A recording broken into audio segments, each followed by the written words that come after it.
Come with us where the corn is popped and the throwback Thursdays never stop. It's a magical land not far away. All you have to do is just press play. So, hop on the couch and close your eyes. Gonna party like it's 99. Join us, watch the movies of our lives with Blockbuster Wives.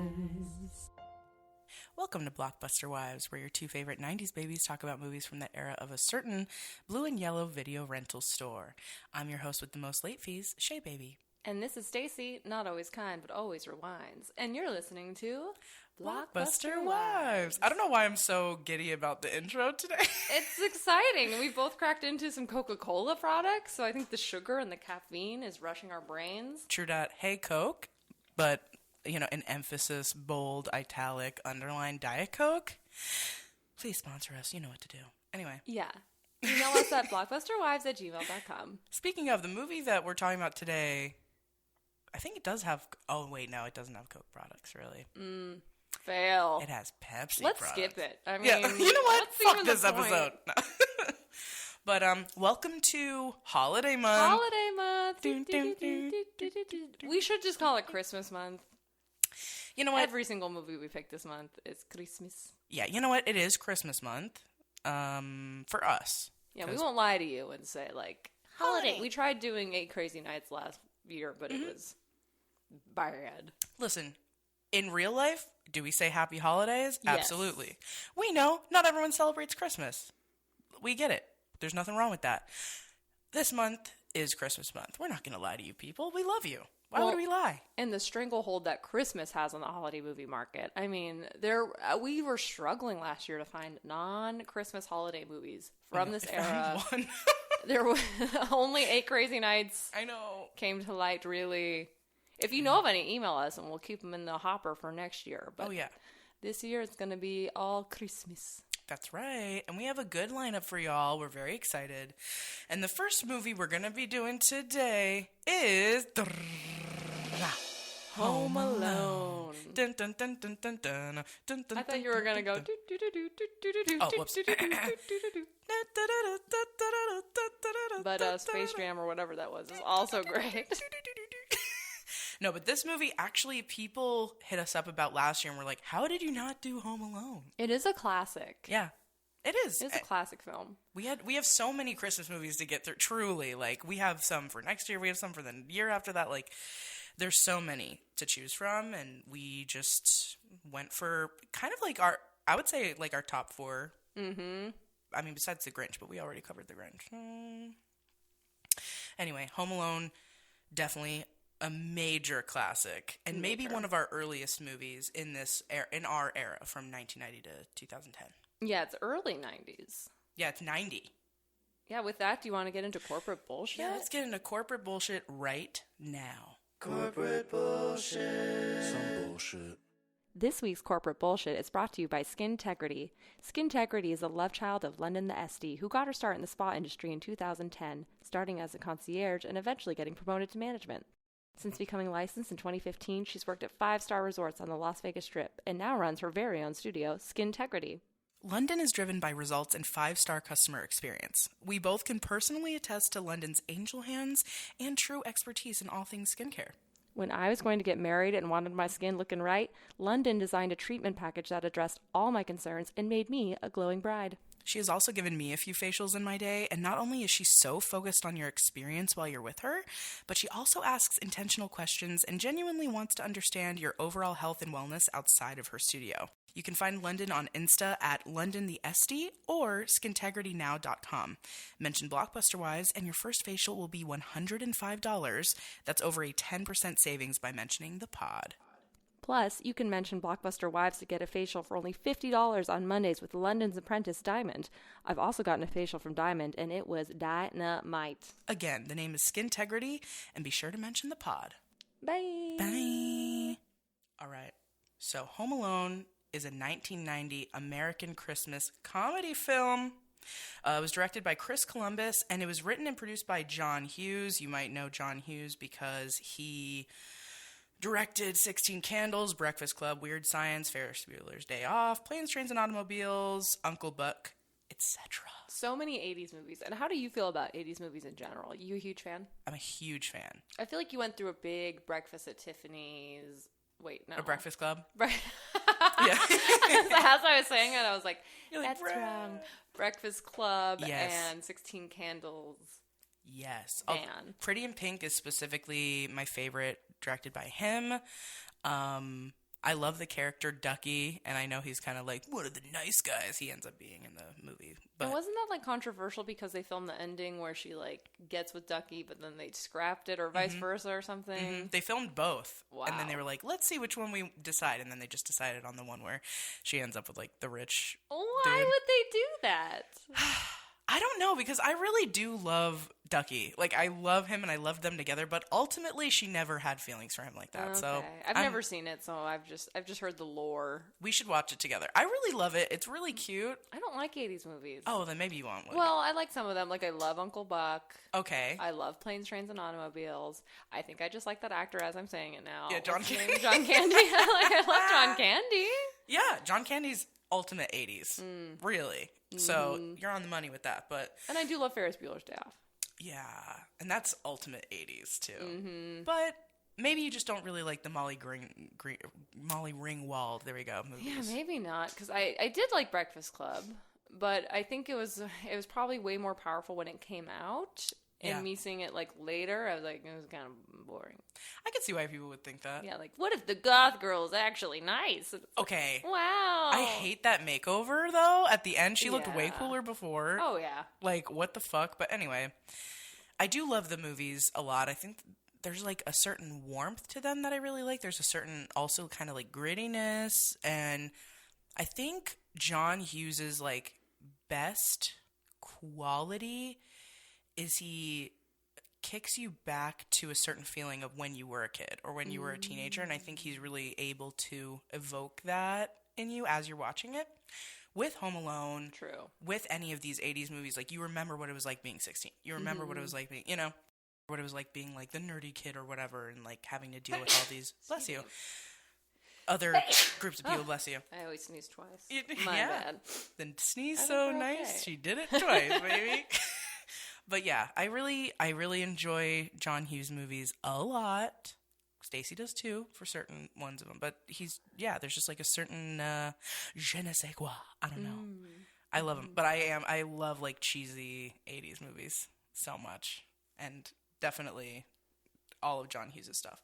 Of course, the movie stars Macaulay Culkin, Joe Pesci, baby. Joe Pesci. Joe fucking Pesci. Daniel Stern, John Hurd, and Catherine O'Hara. Can we just talk about Catherine O'Hara for Bad a quick bitch moment? Yeah, let's do it. I fell in love with her in Beetlejuice when she plays like the bitchy mom, but she's like hilarious. And she's gorge and like really cool. And she's just like this weird art girl that's like has more money than she knows what to do with. And she's just so amazing. And her voice is so cool. Yeah. She has like a very iconic voice. And did you watch Schitt's Creek? I watched some of it, yeah. Yeah, seeing her in the role again as an out-of-touch rich person with like this weird transatlantic, I can't even do it. It's so weird. Voice. Yeah. Yeah, but I wish she did audiobooks. Yeah, she has as her. Yeah, she has a very like soothing kind of like just rich lady voice. Way out of touch. She rocks it. And she's in so many iconic movies. Yeah. This one, that one. Beetlejuice. Nightmare Before Christmas. Just like so many really cool fucking movies. So shouts out to Catherine O'Hara, baby. The release date was November 10th, 1990 in Chicago specifically. Wow, okay. And then in the United States overall, it was November 16th, 1990. Okay, because John Hughes does have a thing for Chicago, right? Like, it seems like a lot of his movies are set in and around Chicago. Yeah. Yeah, it's like a suburb of Chicago or like right around there. He's probably from there, I want to say. I didn't look into that. Yeah, I bet he is because, yeah, he does have an obsession with Chicago. And really, like, if you're releasing the movie in Chicago first and foremost. You're thirsty for Chicago. You're thirsty for Chicago. And I get it. Chi-town. I'm also thirsty for Chicago. Me I too. love Chicago. Yeah, we do love Chicago. It's better than New York. Sorry. Yeah, I love both, but Chi-town, like, I don't know. It just feels like, I don't know. I feel like I belong there more, you know? Yeah, I felt more welcomed. Well, I guess that's the whole point of New York, because it's like, fuck you. Yeah, fuck you. Fuck yous. Fuck yous. I know. Oh, okay. So the running time is 103 minutes. Pretty close. Mm-hmm. Pretty darn close. The budget was 18 mil. Okay. And the box office total I bet it smashed. was $476.7 million. Holy cannoli. Well, when you think about it, it's actually pretty cheap to make. It's like 18 mil? It's like 3 shooting locations. And giant They stars. probably Joe didn't- Pesci, bro. Yeah, but they probably didn't pay Macaulay Culkin like anything. They probably didn't pay him too much, yeah. And yeah, pretty cheap movie to make. Not like a ton of special effects. So wow, 400 million. Whoo! Yeah. Wow. 476.7 Wow. In 1990. In 90. That'd be like almost $1 billion now. Yeah.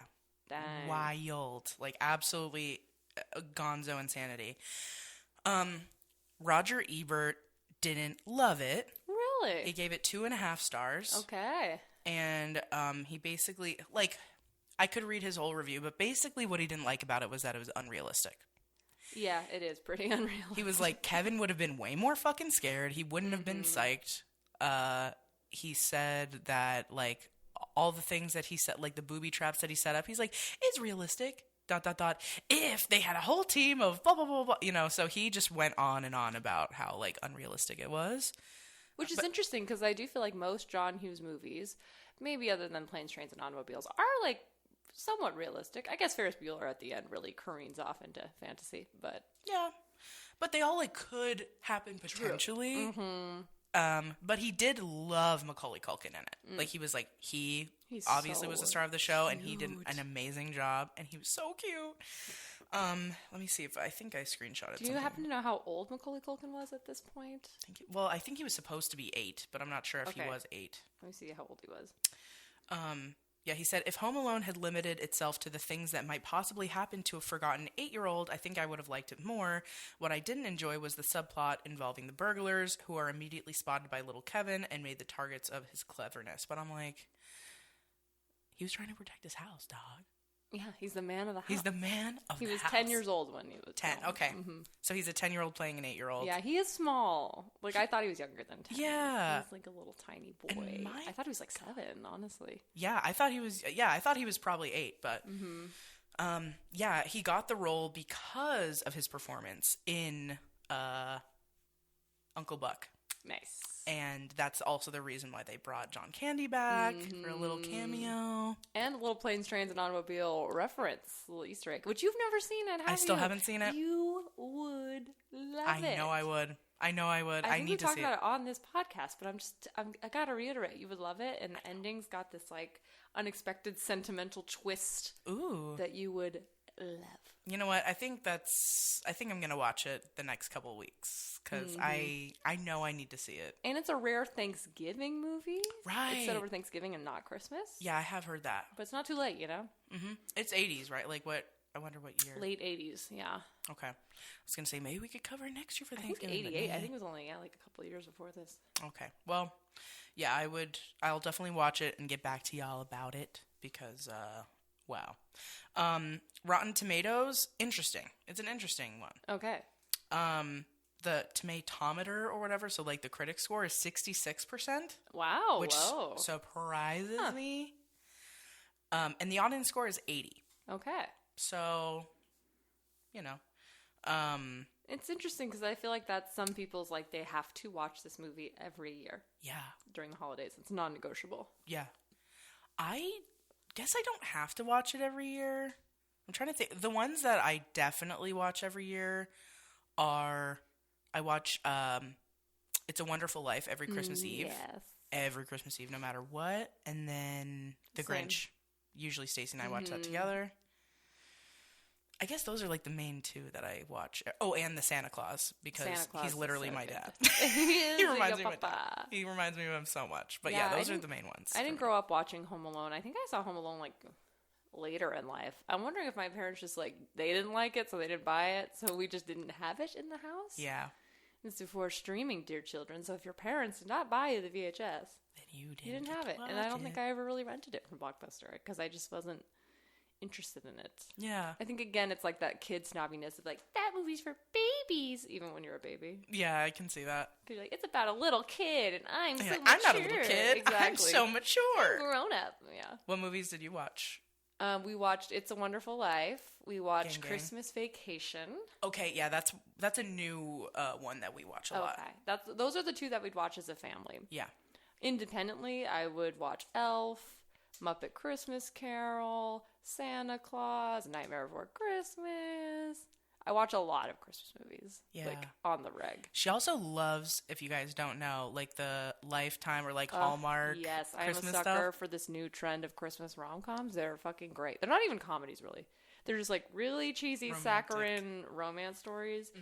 But Brent and I love the really bad ones. Starring Vanessa Hudgens. Oh my god, they're so bad, they're great. Like, I haven't seen any of them talk still. about unrealistic. They're hilarious. But I love unrealism in movies too. Like I love when it's cheesy. I love when it's romantic. I really do love that genre of like movies and TV. It makes me feel good inside. Yeah, and it's just something about a low-budget Christmas movie just like warms my heart. Like there's one we're obsessed with called, and this is another weird thing that happens with these made-for-TV Christmas movies, is they will go through several titles for some reason. Yeah. So when we found this movie, it was called A Christmas in Vermont. Yeah. It has since been retrofitted to be called The Christmas Apprentice. Wait, what? So I think you can find it under either title. I have tried to figure out why this happens. I've tried to research it. Yeah. If you know, please tell me, because I can't figure out why they would do this. It seems like counter to your interest to change the title of the movie. Do you think it has something to do with like a copyright, like something or other, or no? I don't see how A Christmas in Vermont could be like protected. Me neither.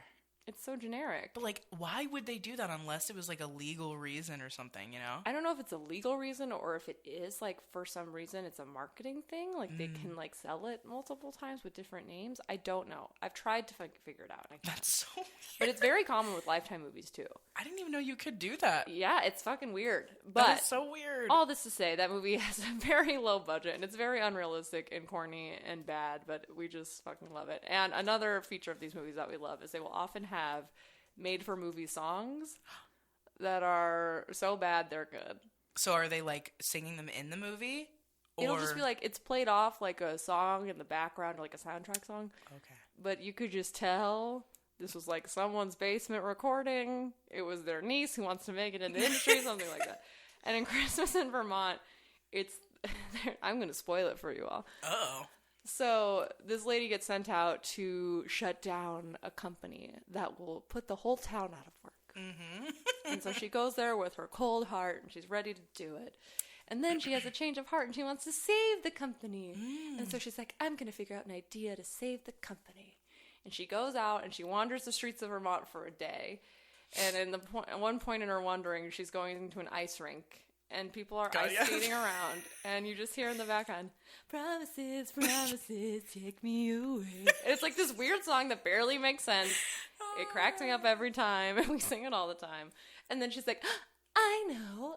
And then she thinks too, and I don't know why anyone else never thought of this. Oh, God. She's like, what if we sold the original sweater that made this company famous? And it's like, a doy? Like, how are you the only bitch to ever thought of this?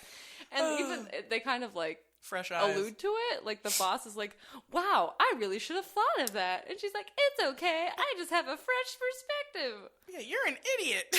And then they show this fucking sweater, and it's so ugly. It's just like a long sleeve v-neck sweater that they put like a Christmas tree on, like where the logo would be. And it becomes a sensation. Oh my God. And then near the end of the movie, she runs into like her old mentor who warned her not to let her heart get too cold, because this lady's a good capitalist, and she wants her to be a good capitalist too. Anyways, they run into each other, and she's wearing the sweater. Oh my God. And the man goes like, oh my God, nice sweater. And the woman goes in this weird like almost Irish accent, she goes, keeps me warm on a cold day. And we're always like, why did she say it? And that's like how it ended? That's like one of the ending scenes, yeah. What the fuck? And we're like, why is she Irish all of a sudden? So there's just little quirks of those movies that make them really joyous. Christmas in Vermont, Christmas Apprentice, highly recommend it. It's on all the free TV apps. I'm sure you'll be able to find it. My new goal now is getting one of my songs in one of these movies. Oh my God, you should. That would be fun. I bet they have like contracts where you could just be like, I will provide you 10 stupid holiday songs. Yeah. whatever you want me to say, promises. Promises. I should just make really similar to Fall Out Boy, who, by the way, like, I don't know why this was the first example that came to my mind, but like, they jokingly wrote really like simple songs. And that's what they became famous for, because before I think they were like a metal band or something like that. That's what I should do. I should come up with like songs that I think are like shitty and lame, but funny and like really simple, and then just like try to sell them to these TV. Because even like I watch the Kardashians too. The music they have in the fucking Kardashians makes me angry because it's so bad. And I'm like, how? Like, is it like pop? Is it like EDM? Like, what is it? It's kind of like both. It's like, doom, doom, doom, and I will fly. Oh, it has lyrics? Sometimes. Wow. And I'm just like, this shit sucks. Like, like, why? I could fucking do this. I'm like, who is choosing this shit? Like, it fucking sucks. So anyways, I feel like I could write a couple jangles and see what goes down. That's a good goal for next year. Yeah, maybe become that's what a songwriter for cheesy Hallmark movies. Yeah, I think that would be fun. I think that would be really, really... And they're just going to keep making more because, exactly. I mean, I feel like it's exploding as a genre. Well, here we go. You guys heard it here first, okay? By this time next year, I will have at least one of my songs in one of those movies. And that's that on that. Okay, back to Home Alone. Yeah, Did you watch it when you were a kid? Yeah, I watched it a lot. I just, like, I guess it wasn't, like, a required watch as a family, but we did watch it quite a lot. Okay, as a family. As a fam. Me and my bros loved it because it's a lot of physical comedy, and we're huge on physical comedy. So yeah, and actually I found out some fun facts about it that I didn't know until this time around. Like, for example, Chris Farley auditioned to play Santa, and he didn't get hired. Why? Maybe they thought it would take people out of it. Yeah, like, for whatever reason, they were like, he doesn't really fit. But, like, dude, I wish. The Santa is pretty funny. He's great. And honest, I don't know if Chris would have played it that, like, kind of, like, subtle, you know what I mean? So I understand. Right. And also, John Hughes wrote it on a trip to Europe because he was like, what if I forgot one of the fucking kids? And then he wrote it in 9 days. Wow. So that's pretty cool. And then also, you guys probably already know, but Angels with Filthy Souls, like the movie that they play throughout the movie, is not real. Like, they made it for this movie, and they also made a sequel for the sequel. But do you know that it is spoofing a famous mob movie? I kind of assumed, but I don't know which one. Oh, man. And then the last one is that Joe Pesci specifically didn't spend any time with Macaulay Culkin because he wanted him to be scared of him. And that comes across, like, and I love the camera angles used to show, like, from Kevin's perspective how tall he is and, like, his little gold tooth glinting, and he's like, ah! Yeah, like, Joe Pesci is scary in this movie. I was terrified of him as a kid. Like, I was really, and that was before I, like, really knew any of the mobster movies and shit he was in, but it was also really hard for him to not cuss, and like John Hughes had to be like, bro, or not John Hughes, Chris Columbus had to be like, bro, you need to like tone it down, use fudge instead, or some fridge, or like whatever, like you cannot be like cussing. So he had to do, like, he was the one that did the most takes because he would cuss. Okay, so sorry, John Hughes didn't direct it, he just wrote it. Yeah. And then Chris Columbus. Yeah, Chris Columbus, who also directed Harry Potter. Harry Potter. Which is also funny because one of the producers, hold on, I wrote this in the notes as well. And real quick while you're looking. Yeah, go ahead. The movie Angels with Filthy Souls is spoofing a movie called Angels with Dirty Faces. That was a very popular gangsta movie, and it's black and white, and it's got lots of violence, so. Yeah, what did you hear about Johnny? Little fun fact from 1938. Damn! Well, yeah, that definitely comes across, for sure. But, oh yeah, so the producer's name is Mark Radcliffe, who has no relation to Daniel Radcliffe, despite having the same surname and also being a producer in Harry Potter as well. Wow. Isn't that crazy? Interesting. Yeah, so anyways, those were just some of the fun facts that I wanted to get out of the way just in case I forgot as we were talking about the movie, but... Yeah, do you want to do a quick synopsis and if it passes the Bechdel test? Yeah. So basically what happens is Kevin belongs to a family he feels kind of alone in. I feel like he doesn't get a whole lot of attention. They're all going to Paris for the holidays. Which, sorry, rich people extravaganza. The Oh fact my that God. one person pays for that entire family The uncle to pays fly for to France, like 20 people. some of them first class. Yeah. What the hell? Yeah, like how many, like the parents are, so like 4 adults first class, then the rest of them in coach, all the way to Paris from Chicago. Yeah, which side note, I'll just say that in the legal field, there's a lot of rich people who pretend not to be rich. I don't know why. I'm like, just admit it. You're here because like your whole family were lawyers, whatever. Yeah. But one person who always maintained that they were like working class, one time let it slip that like his entire family went to Europe for the holidays. And I was like, yeah, it's not something that working class people do. No. Or could ever do. Ever. It wouldn't be possible. Yeah, especially during that time because prices like fucking skyrocket, bro. Yeah, and getting everyone passports and the time it takes to do international travel. And then, I was like, okay. But anyways, that made me laugh when I saw it here. I was like, annoying. this whole, and they're clearly rich. Like that house is a fucking palace that Kevin is living in.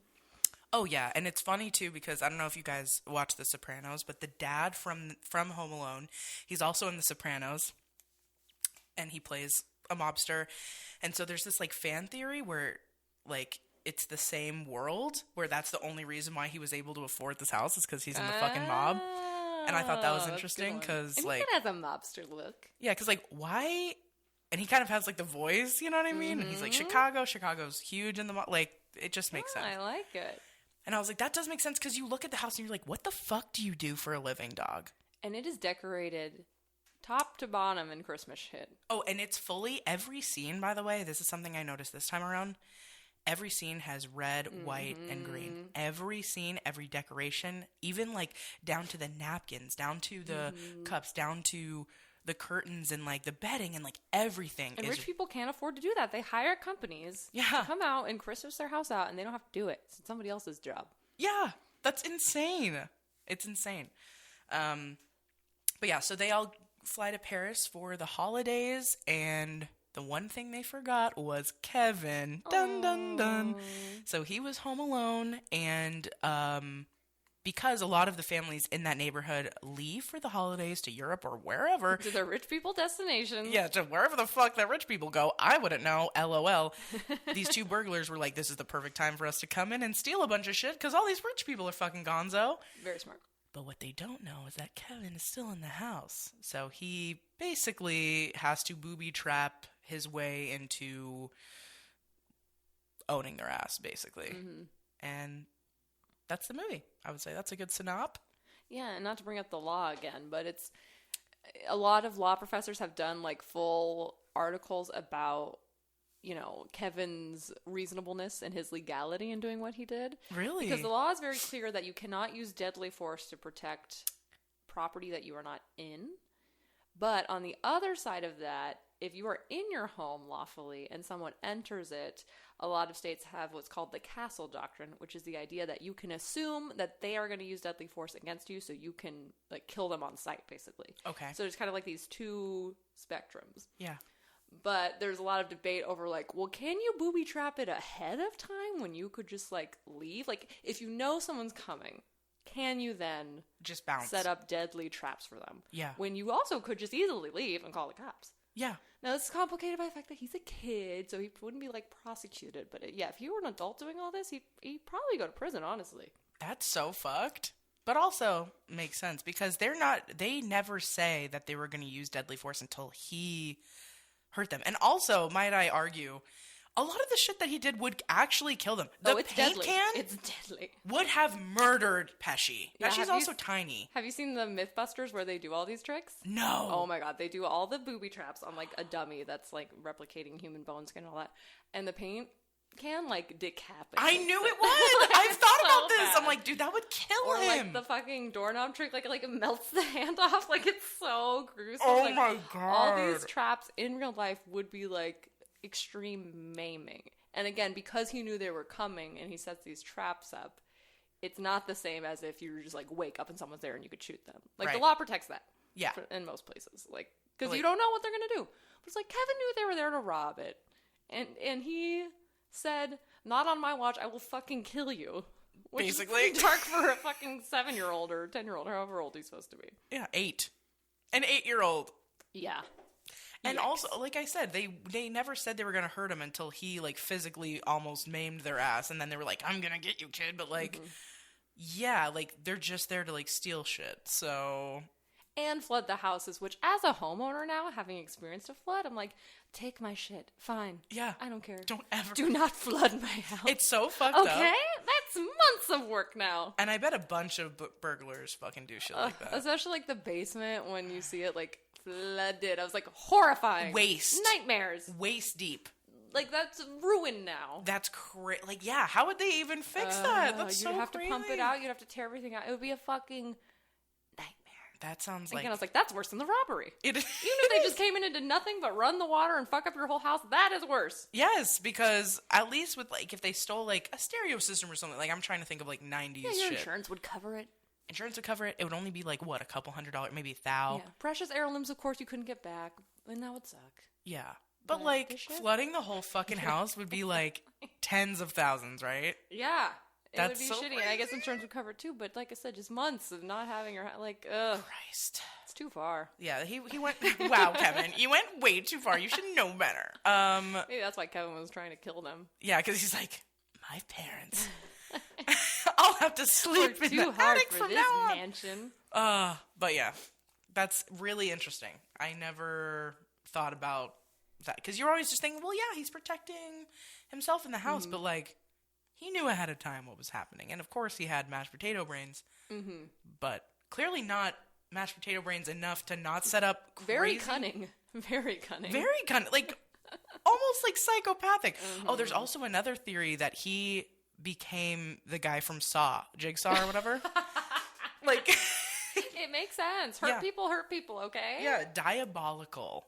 Really, he's an expert craftsman. Yeah. A fine understanding of semantics at 10 years old. Truly, like, knowing exactly, like, oh, if they can't go in the door, they'll go in through this window, and they'll sneak in and blah, blah, blah. Like, that is such a good point. He is Jigsaw.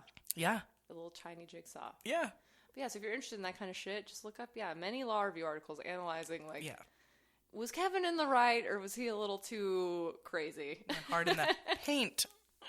Emphasis on paint, y'all. Fucking And then, have decapitation. you heard of the unauthorized sequel that he did for some internet show? Yes, I have, but I didn't watch it. I know what you're talking about, though. Yeah, there was an internet show, and they got Macaulay Culkin to come on for their first episode, and he's, like, playing grown-up Kevin, and he's like, yeah, when I was a kid, my parents left me, and these fucking robbers came, and I was so scared, and I had to, like, beat them off, and I've been fucked up ever since. Oh, my God. And then he says his mom was a groupie to some polka band, talking about John Candy's character, and then he, like, kind of goes crazy, and then tortures a home invader, because he's like, you are what, like, terrorized me when I was a kid. Oh my God. It's like kind of funny, but it is like pointing out, like, this is not a joke. This would be deeply traumatic. I think to Roger Ebert's point, like, this would be terrifying. Oh yeah, especially like, a horror movie.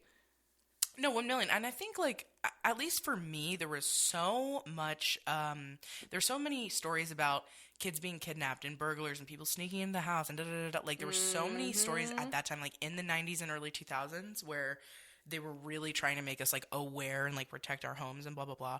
I was terrified of people coming in and just stealing shit from the house. It's so scary. It is so scary. I was horrified by that. And so, like, just the idea of it scared the fuck out of me. My parents watching Forensic Files every night, like, or Unsolved Mysteries. I'm like, please stop. And they still do. I don't know how people watch that shit over and over. Anyway, I just, yeah, that would absolutely traumatize you. And at the end of the movie, how he's just like, they're like, what did you do this whole time? And he's like, I don't know, hung around. I'm like, when does he tell them? Maybe never. Also, I was just thinking, too, like, his reaction is so either grown up or psychopathic. Because he's just like, I'm going to go run my errands. And he just, like, calmly goes to the grocery store. Gets mac and cheese and a toothbrush. And doesn't try to contact any other loved ones. No friends. Nothing. He's just like, well, I'm on my own now. Just like, maybe that's the trauma, though. Very quickly, and doesn't seem to be very scared at all. He's not. He's fearless.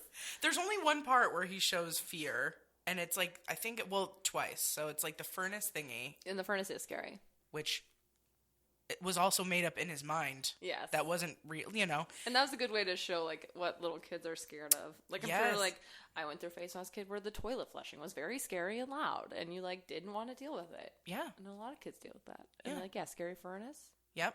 Just loud noises in general when you're a kid are very alarming. They are very loud. And you're like, why is it making, like, what is this? You don't understand the mechanics. So you're like, why is it being so loud? And I can attest to that because Ann and Sid's house was really, like, magical and cool, really, really old. It was built in, like, maybe the 30s or 40s or something. Those are my grandparents, by the way.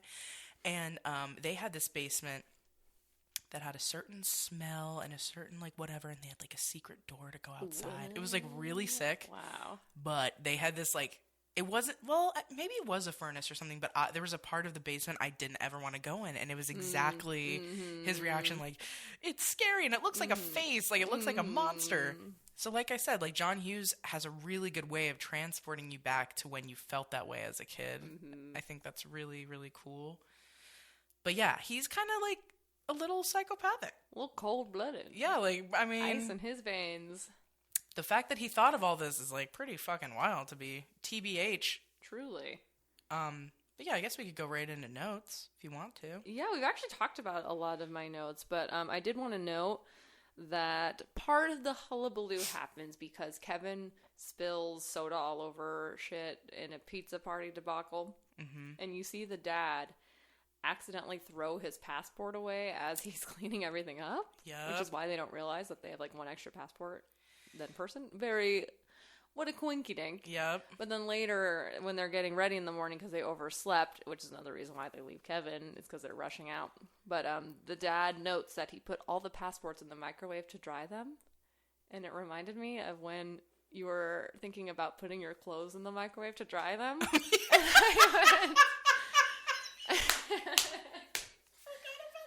You're like, can you do that? And I go, I don't know. I think we should look it up. It might be dangerous. And then, like, we look it up, and the first thing's like, do not microwave your clothes. It will start a fire. Wait, why did it wasn't that long ago.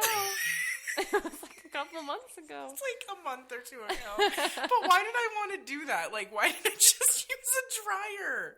I think you thought it'd be faster. But what was it? Oh, you know when it was? When? I know exactly when it was.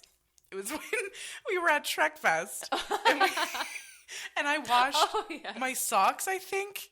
I washed my socks in the sink because I didn't bring enough, which is usually the opposite. I usually bring way too many socks, way too many underwear. This time, I, like, rewashed my socks and underwear, and I was like, can I just, like, microwave them? And so he's like, let's just look it up for shits and gigs. Literally was like, do not.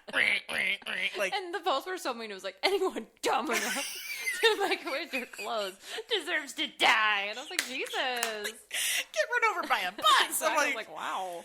Yeah, so then I didn't do that. I forgot about that.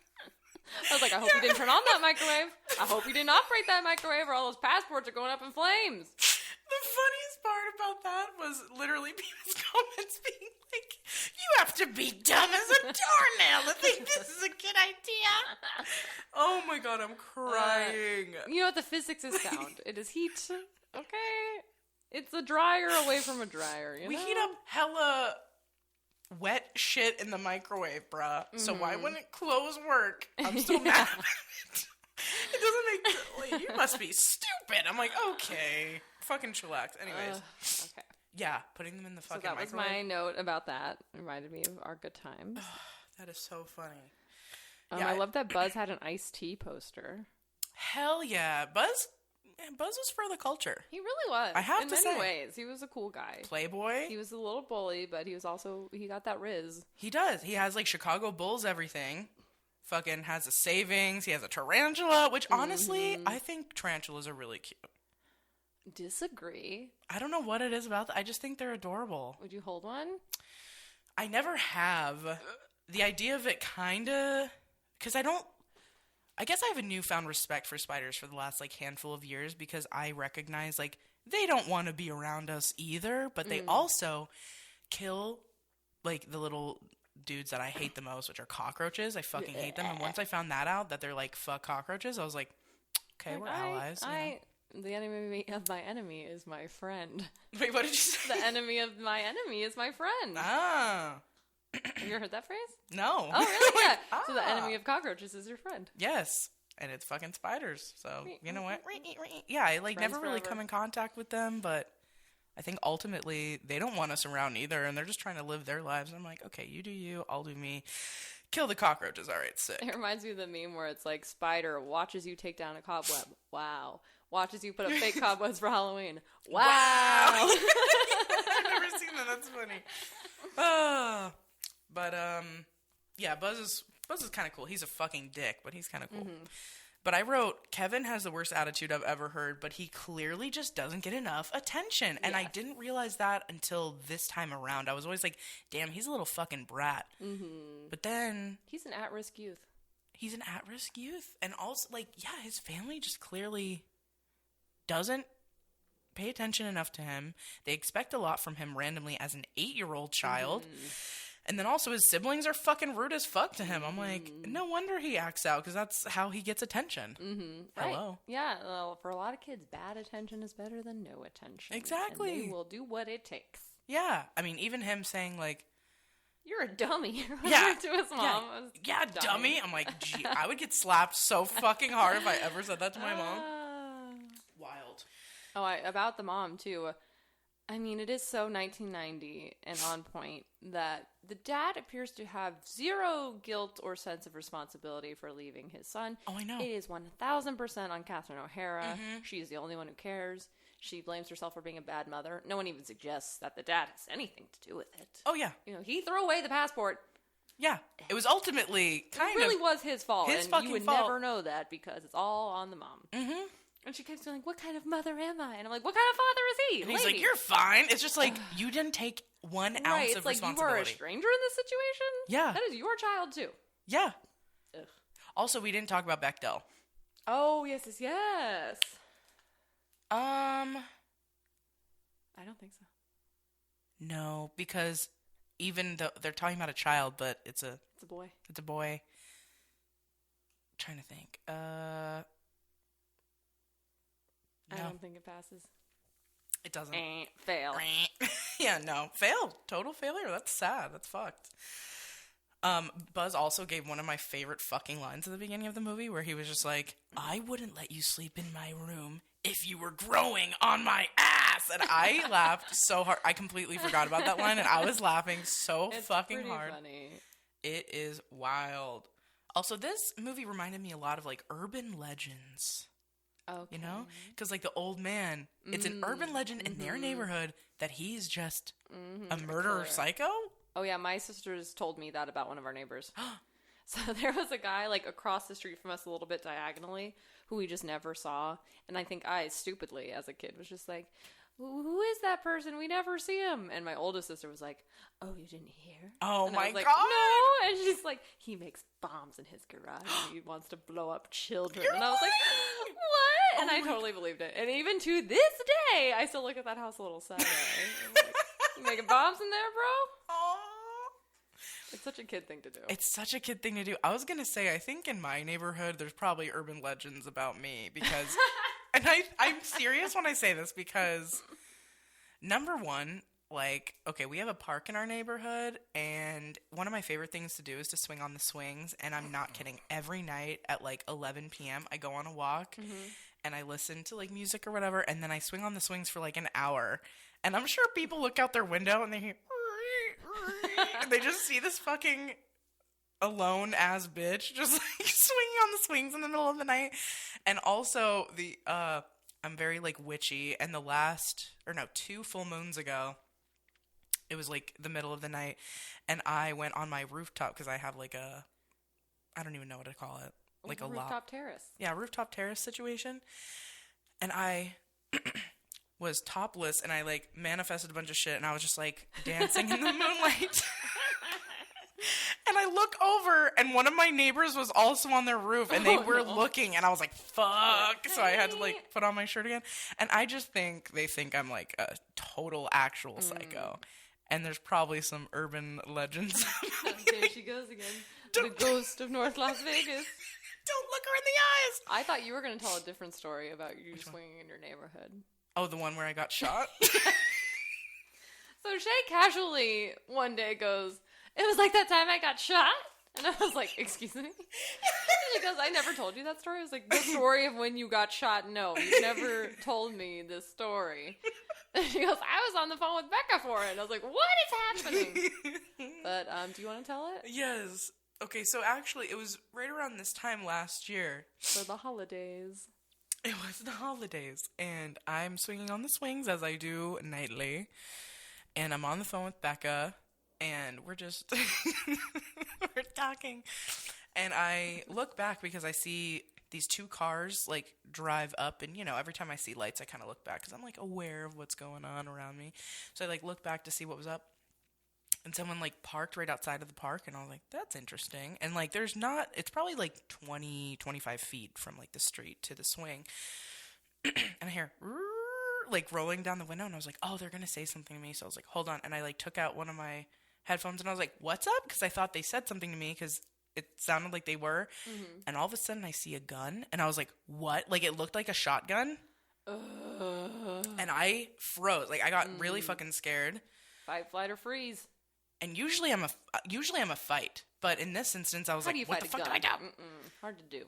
And then, doing, doing, doing, doing, doing, doing, doing, like, it sounded like an AK-47. Ugh.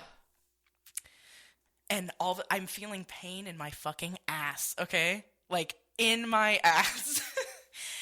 And I literally thought I got shot because, you know, the shock of, like... Yeah. Oh, yeah, you see a gun. It all happens so fast. Yeah, you see a gun, you hear being shot, you feel the pain. Like, I thought I literally got actually shot. And I could feel, like, where, like, the holes were in my pants. Probably hot. Because I was wearing, like, leggings or whatever. And it turned out to only be, like, an airsoft or, like, a BB gun or something like that. Thank God. But, yeah, basically they drove away. And meanwhile, Shea is screaming on the phone, I've been shot. And Becca's like, oh, my God. And then one of the neighbors came outside because they heard me yelling that. And they're like, what? And I was like, I got shot. By what? I don't fucking know. And I'm freaking out. Becca's on the phone this whole time. I felt so bad because I wasn't really, like, keeping her updated because... Mine was on different things. Yeah. So I'm like, I run to my car because I'm like, I'm going to find this fucking car. Because it was like a yellow Jeep. Pretty iconic. And I was like, I'm going to fucking... And so I go into my car and I drive up. Like, I drive around and clearly they, like, turned around. So I, like, follow them for a minute. And then they stop their car and I get out of my car. And the neighbor that saw it went up to them. And I have to give him props because he's, like, a big buff, like... whatever dude, but he was like, what the fuck was that? And he, like, yells at them, and it turned out to be, like, teenagers. Being dumb. And they blamed it on their other friend that they just happened to drop off, and they were like, well, what's the big problem? Chill. And I was like, don't fucking tell me to chill. And I'm, like, yelling at this child. Like, my best friend thought I got shot. Yeah, I was like, and then they ended up driving away. I've never seen them since. I've tried looking. They're smart. They wouldn't be in their own hood. Yeah, and they weren't. But the fact that they were, like, driving around late at night and, like, saw me and were like, let's shoot her. Like, that's crazy.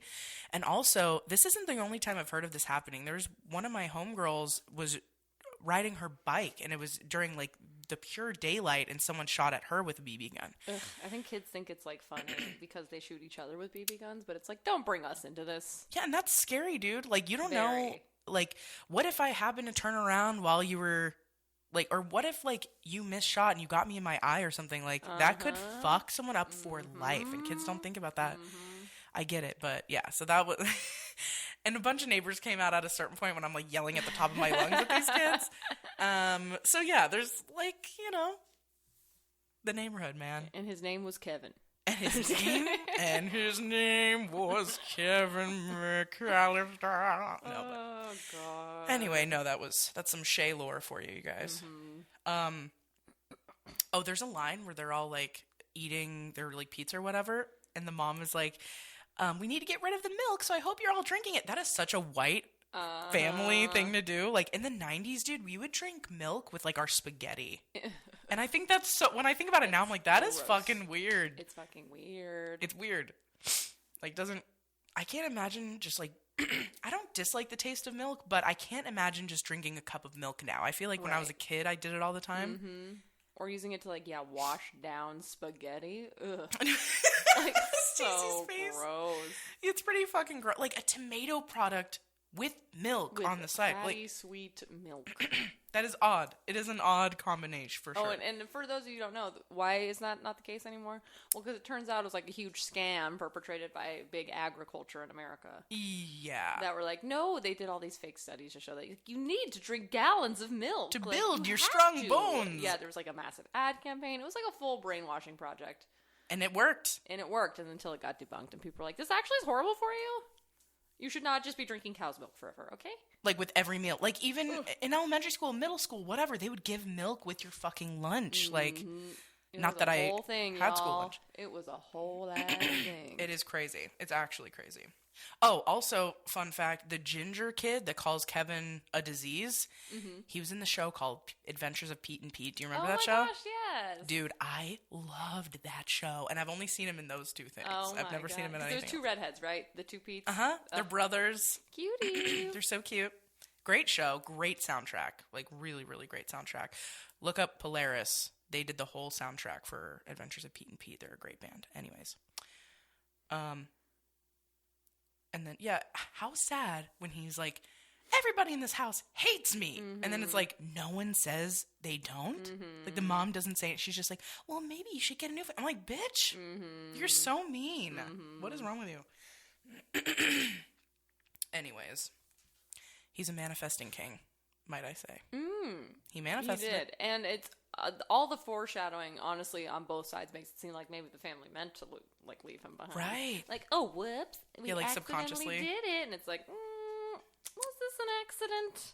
It's scary. It actually is so scary. I have that he set all these traps in an hour, you learn. Oh, yeah. An hour. Yeah. And I was also surprised that the traps only last the last 25 minutes of the movie. That's true. I always thought they were like a bigger part of the film. That is true. That is true. I guess, like, yeah, it's just, like, leading up to be...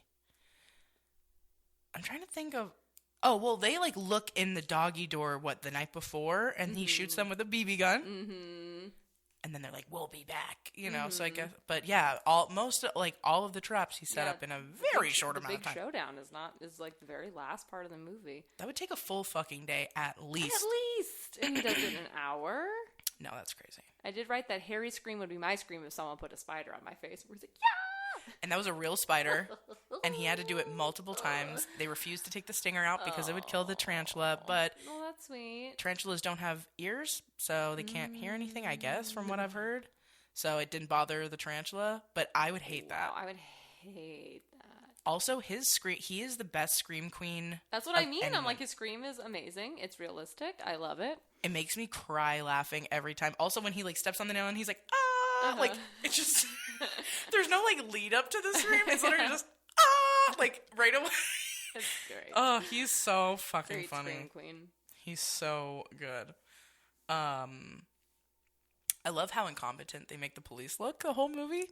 Yeah, and how, like, hello, cop worship will lead you astray, because the reason that Joe Pesci gets all this insider information when everyone's going to leave is he just dresses like a cop. And he's like, hi, we're the cops. We're making sure that everything's good for when you leave. When are you leaving? And the people are like, we love cops. We'll tell you everything we know.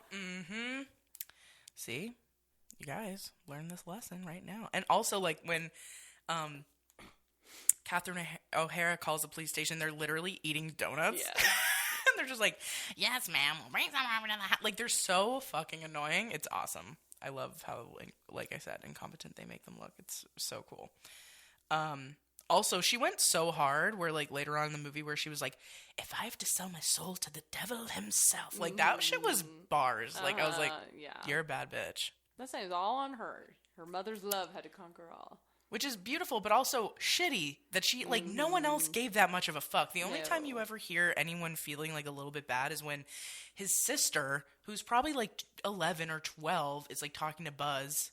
And she's just like, he's so helpless. And, like, that's all she says about it. Like, no one really gives that much of a fuck. It's crazy. Really don't. Also, John Candy is so hot, might I say. He's amazing. He's hot. And once you watch Planes, Trains, and Automobiles, it'll give you a whole new appreciation for his little subplot. She's the best. I have that. I was hung by my sweater once. You were what? I was hung by my sweater once. How old were you? I was probably 6. Jesus. And it was my own fault, though. What happened? And this reminded me in the movie because at the end, the burglars like pick up Kevin and just hang him on a coat hook like by his little sweater. But that happened to me at Disneyland when I was a kid. What? We all hopped up on the little brick wall in front of the iconic flower garden to take our picture in front of everybody. And everyone hopped down, and I hopped down. And my feet never hit the ground because my little purple fleece jacket had hooked on one of the hooks on the gate. And I was just sitting there hanging. Oh my God. Like in the wind. And I just remember everyone laughing. And I was like, no, Stacy, I didn't know that People were story. taking pictures of me. You're People lying. who are not my family. Like, ha ha ha. That is so It fucked. sucked. That is so I sad. was so fucked. My little legs were kicking. I was like, no. That is so sad. I want to cry. I want to pick up little Stacy and hold her in my arms. That's so sad. Somebody lifted me off. I don't remember who. But That made my eyes water. I'm like, no! I hate thinking it about was, little Stacy probably being so one of the most embarrassed. embarrassing moments of my life, for sure. That's why I'm crying. I'm like, that's so sad. I hate thinking about you feeling embarrassed. That hurts my soul. In Disneyland, no less. I know. That's like it's an even because other people are taking pictures of you. I'm gonna kill them. I'm gonna find out who they are. Like, I hate that. A picture of you hanging is in people's like photo albums from 1997. Well, in 1997, it was perfectly acceptable to like make fun of children and humiliate them. Which is I'd so like to think disgusting. now they'd be like, all right, you know what? We probably shouldn't have done that. Or people would make a TikTok out of it. Dude, they embarrass children. That's true. Parents have made whole fortunes off of Which is a embarrassing their whole children. situation that No, thank you. I'm disgusted by, actually. Like, I think it's so trash. Oh, it's going to be a generation of sociopaths, absolutely. Yeah. We will reap what we sow. 1,000,000%. Sorry about it, but it's true. When the older man, and I'm sorry that I don't remember his name, but, like, the old man and Kevin are in that church, because Kevin's like, I have to go to church to, like, you know, I don't know, feel some sort of peace or, like, some meaning to his night, or whatever it is. That conversation is so good. It is. And it's so very real. Deep. It's very good. It's really, really intimate. It's really deep. It's so real. And there's a lot that you learn on both sides. It's kind of cool because you see how he inspires the older man. You see how the old man inspires him. And it's just really, they both learn a lot. It's really beautiful. And also to the song, which is one of my favorite songs ever. It was one of the best parts about going to Catholic church was like the hard ass like Christmas music. Oh, No, it's a great scene. Probably the best scene in the movie. I agree. It's so good. And also the scene Before the murderous mayhem begins. right. But also to take it back to where you said you got hung by your sweater, Joe Pesci actually bit Macaulay Culkin's finger and didn't mean to bite it that hard, but he has a scar still. Wow. Isn't that crazy? He like broke skin and he has a scar. I'm sure he was like, oh my god, I'm so sorry. He probably felt so fucking because he was supposed to, right? But he probably did it too hard by accident or something. I would feel like the biggest piece of shit. I feel so bad. So sad. Such a mobster thing of him to do, fucking Pesci. Also, shouts out to the stunt dudes Yeah. of this fucking movie. For real. Crazy. His stunt double, I actually know this. His stunt double was 30 years old. That's what's so crazy. Okay. But he's also the stunt coordinator for guess what show? What? Lizzie McGuire. Wow. Yeah. They had a stunt coordinator? Yeah. They have a lot of, like, big stunts in that show. That's true, I guess, now that I think about it. Ribbon gymnastics? Yeah, just, like, a lot of random, like, flips and, like, just different shit that they... I don't know, but isn't that a crazy coinky-dink? But, yeah, those are the notes I have. Okay. That's all the notes I have, too, so should we get to trivia? Let's fucking do it, baby. Okay. All right. Number 1. Why doesn't Kevin want to share the hide-a-bed with his cousin?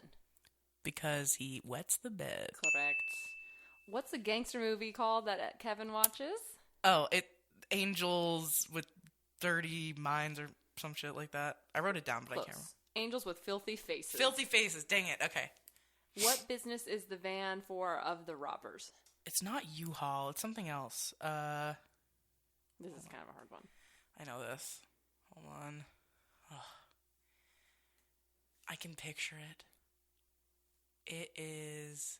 Damn, I don't know. I'm not going to think of it. It's plumbing and heating. Dang it.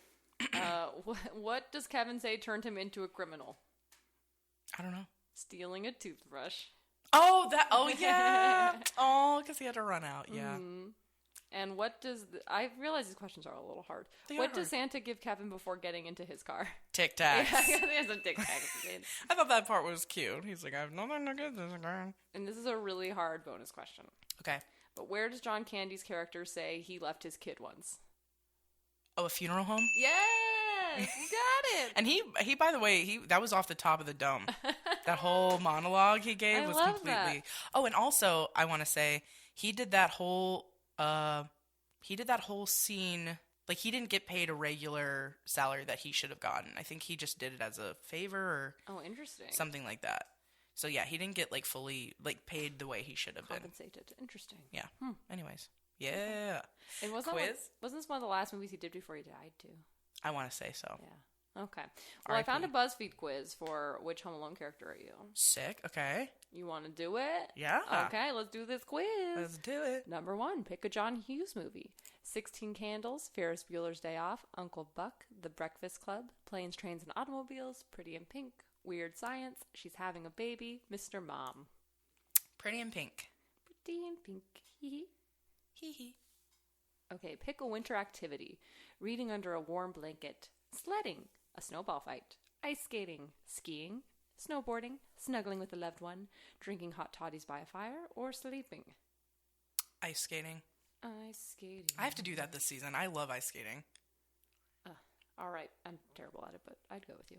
Pick an instrument. Clarinet, guitar, violin, trumpet, bass guitar, drums, harp, glockenspiel, cymbals. Drums. Drums. Of course. That's right. Pick a pizza topping. Plain, pepperoni, pineapple, peppers, olives, onions, sausage, ham, extra cheese. Pepperoni. Pepperoni. I love a good pepperoni. I also like pineapple, so suck it. Yeah. Pick a holiday song. All I Want for Christmas Is You by Mariah Carey. Last Christmas by Wham. Blue Christmas by Elvis. White Christmas by Bing Crosby. Baby It's Cold Outside by Dean Martin. Rockin' Around the Christmas Tree by Brenda Lee. Step Into Christmas by Elton John. You're a Mean One, Mr. Grinch by Thurl Ravenscroft. Or Jingle Bell Rock by Bobby Helms. That's hard, but I think I'm going to have to go with Mr. Grinch. Yes. It's classic. It's such a good one. So good. Which household item would you use to defend yourself? Baseball bat, fireplace poker, a kettle full of hot water, a bucket of tar, an icicle, 911, a plunger, a rusty nail, or a golf club? Ooh. I have this really cool bat that I keep in my bed with me at all times. And it, like, I can't remember what it's called right now, but it basically is, like, the strongest bat that they have. And, like, if you knock someone in the fucking head, they're basically gonzo. Okay. So I'll go with baseball bat. Deadly baseball bat. All right. Pick a color. Red, pink, blue, orange, green, purple, black, yellow, gray. Green. Green. Pick a pet. Dog, cat, tarantula, ferret, turtle, hamster, snake, mouse, lizard. I'm going to go with cat. I love dogs, but cats are so cute. I think I want a cat someday. Pick a mode of transportation. Bus, car, truck, train, plane, helicopter, motorcycle, scooter, or hoverboard. Ooh. Was there a boat on there? No. Oh, I don't like that. Which would be my pick? I know it would be. Was there a skateboard? Sorry. Hoverboard is close, or a scooter. I'll do a hoverboard. Why not? It's fun. You would rather hang out in a blanket fort, a room with a comfy couch, a tree house, a snow fort, your bedroom, a tent in the forest, a log cabin, first class on a plane, or the back of a truck? Ooh, I like a tree house.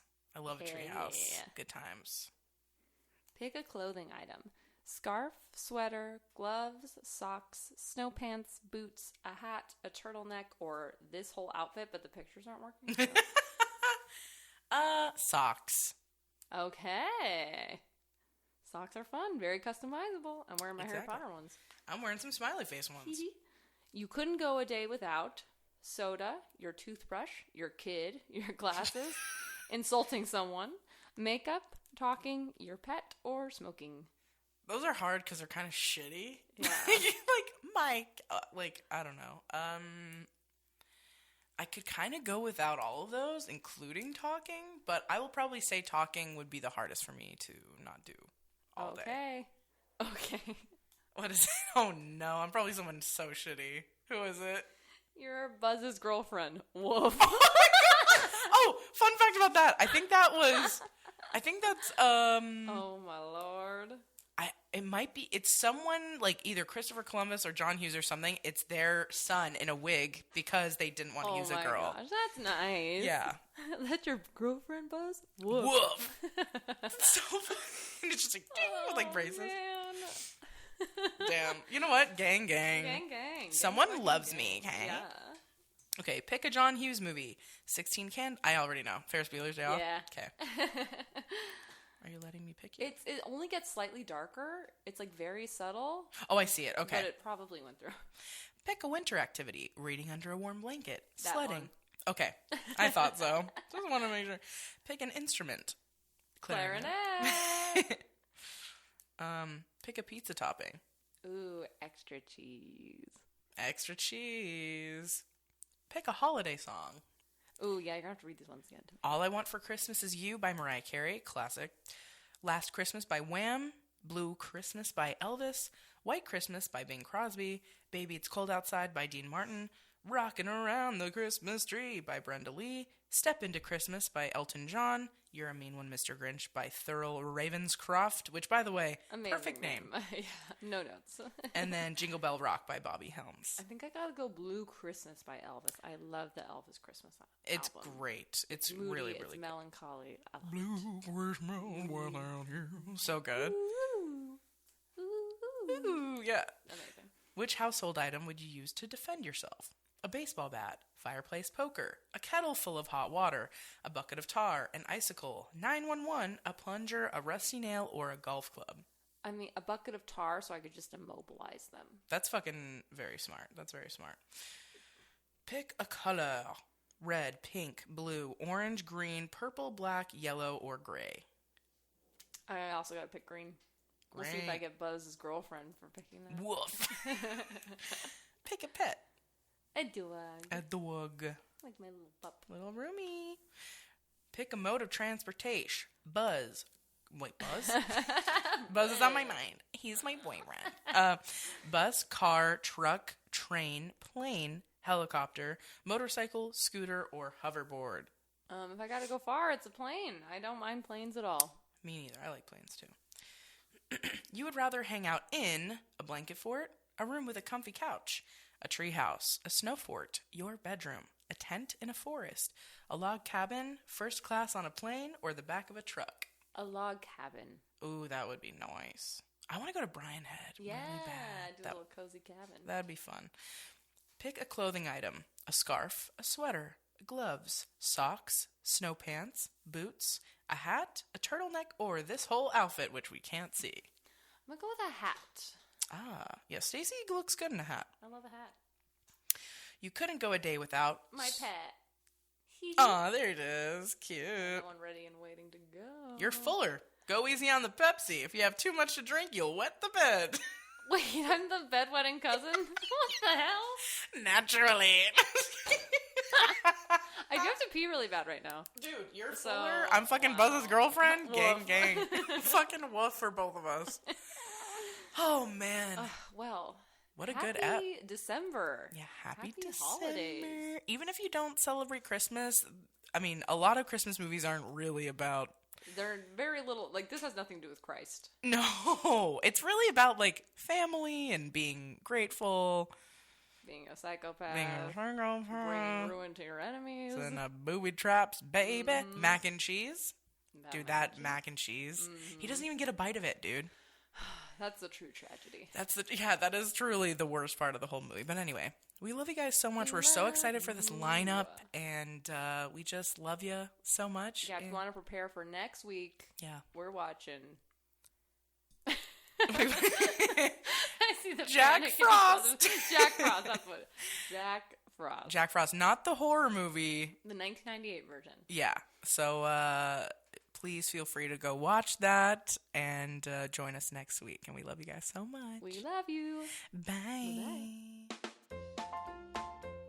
Thank you to our amazing editor Anthony, Grady for our amazing theme song, and Whitney for our beautiful cover art. If you have questions for us or would like to advertise with us, please email us at blockbusterwives@gmail.com. And as always, please rate, subscribe, and tell all your friends about us. We love you!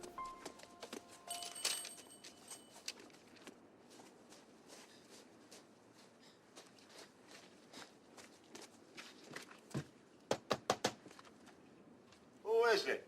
It's Little Nero, sir. I have your pizza? Leave it on the doorstep and get the hell out of here. Okay. Well, what about the money? What money? Well, you have to pay for your pizza, sir. Is that a fact? How much do I owe you? That'll be $11.80, sir.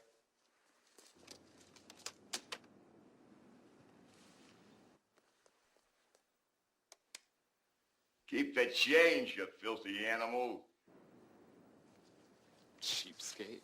Hey, I'm gonna give you to the count of 10 to get your ugly, yellow, no good keister off my property before I pump your guts full of lead. 1, 2, 10.